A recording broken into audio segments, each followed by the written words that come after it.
Welcome back to Bucket Broadcasting. And I want to start off by congratulating the Timberwolves for winning the NBA championship. Yeah, you heard that right. They're going to win the whole thing. Some people might say this is an over-exaggeration, that it's only a 2-0 lead. But do you actually see the Timberwolves losing 2 games at home? It's not happening. They're going to get through the Nuggets. They're going to make it to the conference finals.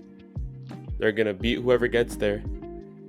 And they will beat the Celtics in the finals. And I'll get on to why. But let's focus on the Nuggets series for a second. Anthony Edwards might be the next GOAT. I don't know. It's too early to say that. But come on. He's 22 and he's putting up 35 points per game against the Nuggets, the reigning champs. And are the Nuggets frauds? Was that a fraudulent championship they won last year? Okay, no, it wasn't. Let's be real. They're not frauds. They're a very, very good team. Jamal Murray. This Nuggets team has always been reliant on Jamal Murray to be excellent in the playoffs, to be way better than he was in the regular season in the playoffs. And this year, that's just not the case. And that's why they're having difficulties. Jamal Murray in the regular season was a 21 points per game scorer.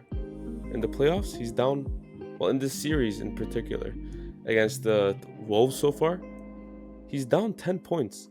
And 10 points is a lot of points to just leave out there. Now, he's playing through some injuries, but if you're playing, you have to play at the highest level.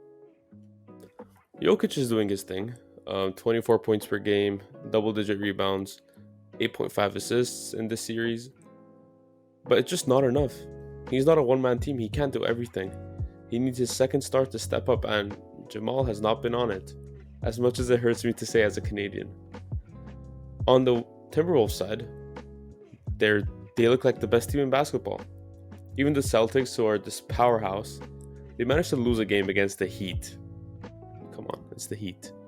They were like a 7th seed? And I know they have like NBA DNA, whatever, but come on, it's the Heat.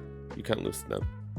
What makes it more impressive is that in Game 2, the Timberwolves did not have their Defensive Player of the Year, Rudy Gobert, and they still locked up the Nuggets defensively, holding them to under 100 points, which is not an easy thing to do. And it's not just the eye test telling me that they clamped defensively. The stats back it up too. They had 11 steals and 12 blocks in Game 2. And that's without Rudy Gobert, who in Game 1 put up a steal and 3 blocks of his own. Through the disappointments, through the success of the Timberwolves, one thing has been a constant, and that's Karl Anthony Towns.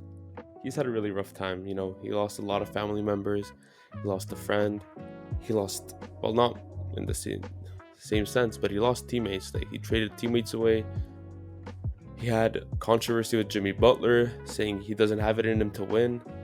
And now look where Cat is now. He realized that what's best for the team is that this is Anthony Edwards' team. He gave up the reins of the team. He was like, I'm no longer the number one option. And it's all you. And he has been a phenomenal second option. He's shooting over 50% from 3 in this series so far. And obviously that's not maintainable really. But it helps. It really helps being up 2-0 on the reigning champs. Now let's get on to why the Timberwolves are going to win the championship. They'll most likely face the Celtics in the finals. But the Celtics don't have a superstar. I said it, they don't have a superstar. And that's what matters. Jason Tatum is not a superstar.